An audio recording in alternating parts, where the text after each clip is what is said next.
Assalamualaikum warahmatullahi wabarakatuh. Bismillahirrahmanirrahim. Kepada para catin, di sini saya akan menerangkan tema tentang kafaah dalam pernikahan. Apa yang disebut dengan kafaah? Kafaah dalam bahasa Arab itu dari kata kafa'a yukafi'u kafaatan. Artinya sepadan, seimbang, setara. Lalu maksudnya apa? Kafaah dalam pernikahan itu.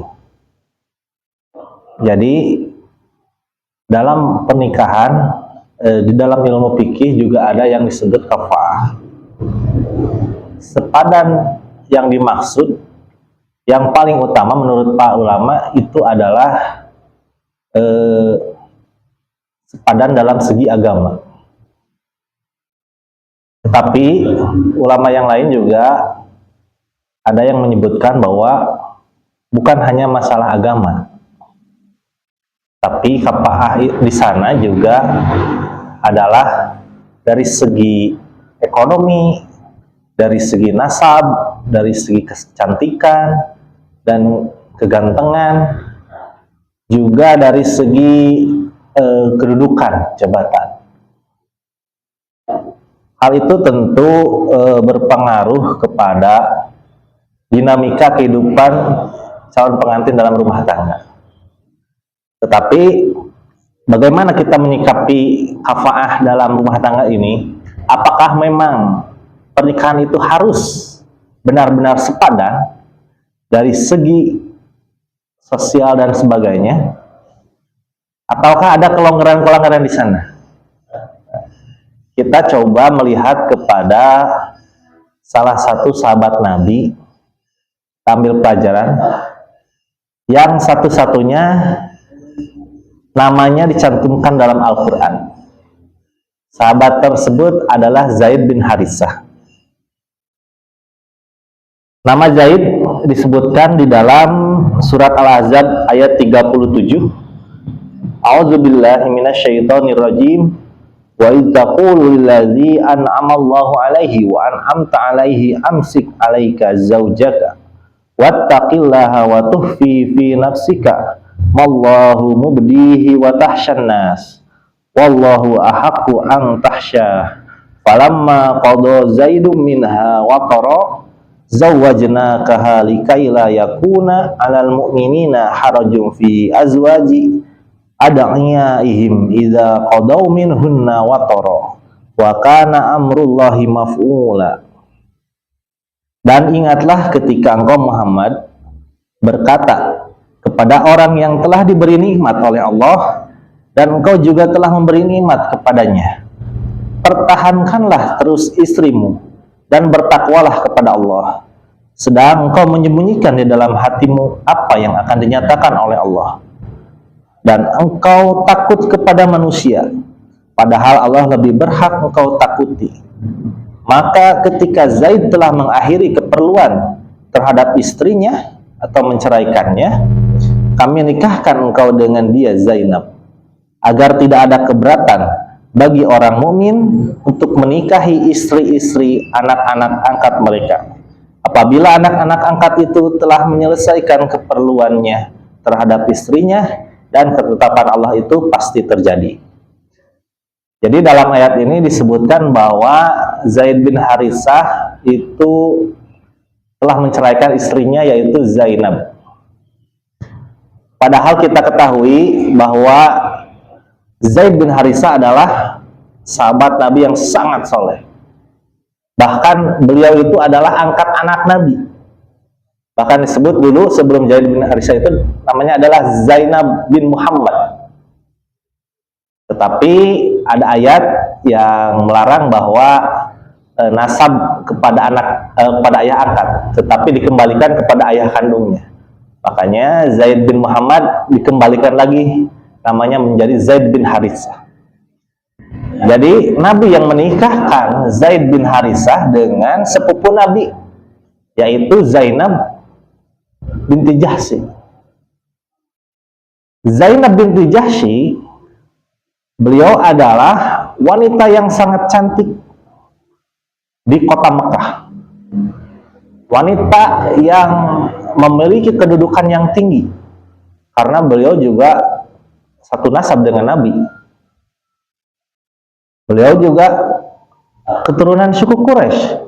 Tentu ini memiliki nilai sosial yang tinggi. Tetapi Zaid bin Haritsah, beliau adalah mantan budak yang diperjualbelikan di pasar Habasyah. Beliau dari keturunan Afrika, memiliki kulit yang cukup hitam. Jadi dari segi sosial dan sebagainya ini terjadi ketimpangan, perbedaan. Tapi tetap mereka dipersatukan dalam satu pernikahan. Tetapi ternyata pernikahan antara orang yang soleh dengan orang yang solehah itu tidak cukup, karena kita lihat rumah tangga Zainab dan Zaid bin Haritsah hanya berumur 1 tahun. Lalu apa yang menjadi permasalahan? Soleh dan solehah dikumpulkan dalam satu pernikahan, ternyata hanya bertahan 1 tahun. Para ulama berbeda pendapat, tetapi ada yang menyebutkan bahwa walaupun mereka adalah orang-orang yang soleh, tetapi istri Zaid bin Haritsah tersebut yang merupakan dari keturunan bangsawan, dari suku Quraisy, dari Bani Hashim, wanita yang sangat cantik. Lama-lama di dalam urusan rumah tangga akhirnya tidak sanggup gitu ya, untuk tidak mengeluarkan kalimat-kalimat yang meninggikan asal dirinya, sehingga Zaid bin Haritsah merasa dirinya sebagai pemimpin itu agak rendah gitu di hadapan istrinya. Padahal seorang suami itu adalah qawam, pemimpin, dan qawam tidak boleh direndahkan atau tidak boleh lebih rendah daripada istrinya yang dipimpinnya. Makanya penting sekali bagi suami istri itu menyetarakan dirinya. Lalu apakah ada rumah tangga yang tidak sekufu tetapi menjadi rumah tangga yang ideal? Tentu ada. Rumah tangga tersebut adalah rumah tangga Rasulullah SAW dengan Siti Khadijah. Rasulullah SAW menikah dengan Siti Khadijah itu secara perekonomian itu kan tidak sekufu juga. Tidak sekufu. Siti Khadijah adalah bos besar, pengusaha besar, dan Nabi Muhammad itu sebagai karyawannya Siti Khadijah. Tetapi bagaimana rumah tangga pernikahan yang tidak sekufu ini bisa menjadi rumah tangga yang ideal, panutan, tauladan bagi manusia, menjadi rumah tangga terbaik sepanjang zaman?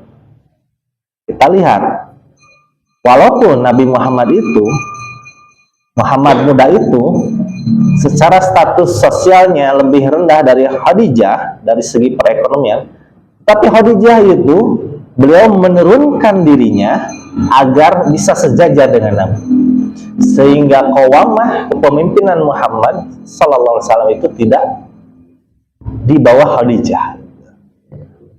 Jadi seorang istri harus bisa menyetarakan dengan suaminya ketika dia itu ada di posisi lebih tinggi dari segi status sosial.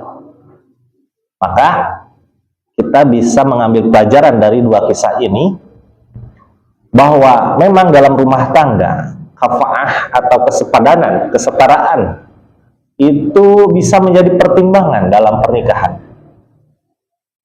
Jadi ketika suami dan istri itu sepadan, setara itu ya, dari segi pemikiran, dari segi perekonomian, dari segi jabatan, dari segi kesukuan, tentu itu akan lebih mudah mereka mengarungi rumah tangga karena sudah sama-sama saling mengerti. Tetapi kita juga diberi contoh bahwa tidak kafa'ah itu juga bisa menjadi keluarga ideal sebagaimana keluarga Nabi Muhammad dan Siti Khadijah ketika calon pengantin itu atau pengantin tersebut bisa saling sama-sama mengerti, menurunkan egonya menjadi setara antara dirinya dan bisa sama-sama membangun rumah tangga yang ideal ke depan. Karena kan kita ketahui bahwa perekonomian itu tidak selamanya ada di posisi itu. Suami istri bisa sama-sama untuk bisa mencapai perekonomian yang tinggi, bisa bersama-sama. Jadi intinya kafa'ah dalam rumah tangga itu memang penting.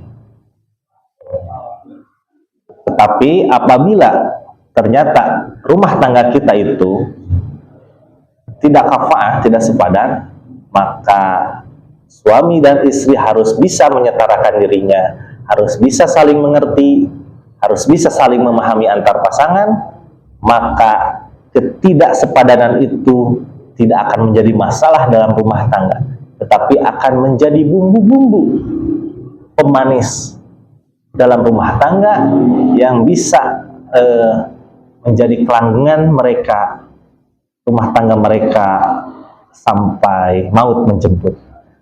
Demikian yang bisa saya sampaikan. Mudah-mudahan ini bisa menjadi bekal calon pengantin dalam mengarungi rumah tangga. Billahi taufiq wal hidayah. Wassalamualaikum warahmatullahi wabarakatuh.